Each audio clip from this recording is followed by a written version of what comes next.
Sir আপনাকে একটা কথা বলি। বলো। স্যার আপনি কি কারোর সাথে এঙ্গেজ? একটা কষায় থাপ্পড় মারবো ধরে।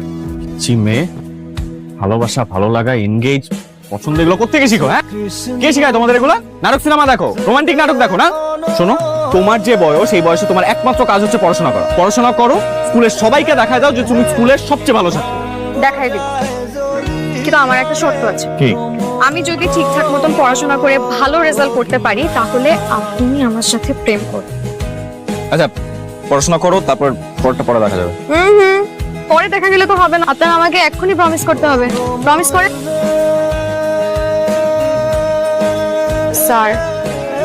আপনি কিন্তু আমার হাত স্পর্শ করে প্রমিস করেছেন। এখন আপনি যদি কোনো কিছু উল্টাপাল্টা করেন আমি কিন্তু মারা যাবো স্যার। আরে তুমি মারা যাবা কেন? আমি আমার প্রমিস রাখবো। এখন যাও, আর একটা কথা শোনো, এখন থেকে পাগলামি বন্ধ করে একমাত্র কাজ হইতেছে পড়াশোনা করা, ঠিক আছে? আরেকটা কথা, রোমান্টিক নাটক দেখা একদম বন্ধ। স্যার স্যার আরেকটা শর্ত ছিল। এখন থেকে প্রতিদিন 2 ঘন্টা আপনি আমার বাসায় এসে আমাকে পড়াবেন। এই না না না না, আমি টিউশন করাতে পারবো না। তোমার যদি কোনো হেল্প লাগে আমাকে স্কুলে বললে আমি স্কুলে পরে দেখা দিব সব। আরে স্কুলে এসব হবে না, আপনি আমার বাসায় এসেই পড়াবেন। আর আপনি যদি আমাকে না পড়াতে আসেন আমি কিন্তু আবার পাগলামি শুরু করব। আরে তুমি বুঝতেছো না। আমি কিছু বুঝতে চাই না।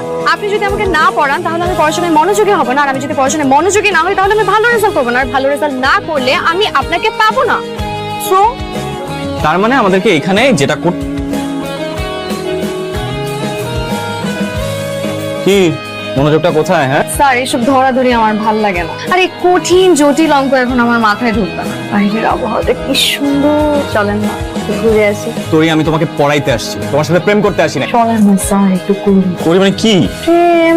তোরই দেখো, আমি তোমার রিকোয়েস্টে তোমাকে পড়াইতে আসছি। তুমি যদি আমার সাথে এরকম ঠাট্টা বাজলাম করতে থাকো, আমি সোজা এখান থেকে উঠে চলে যাবো, কোনোদিন পড়াইতে আসবো না।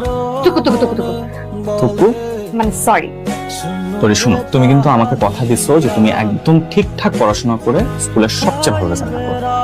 এখন তুমি যদি পড়াশোনায় মনোযোগ না দাও, সারাক্ষণ এরকম ঠাট্টা বাজলাম করতে থাকো, তাহলে ভালো রেজাল্টটা কিভাবে হবে? স্যার আমার মনে হয় কি জানেন, কি?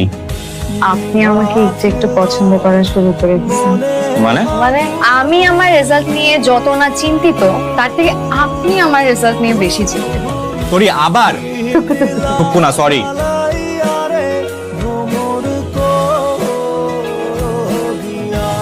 কি হয়েছে? শরীর খারাপ? চলেন পড়ি।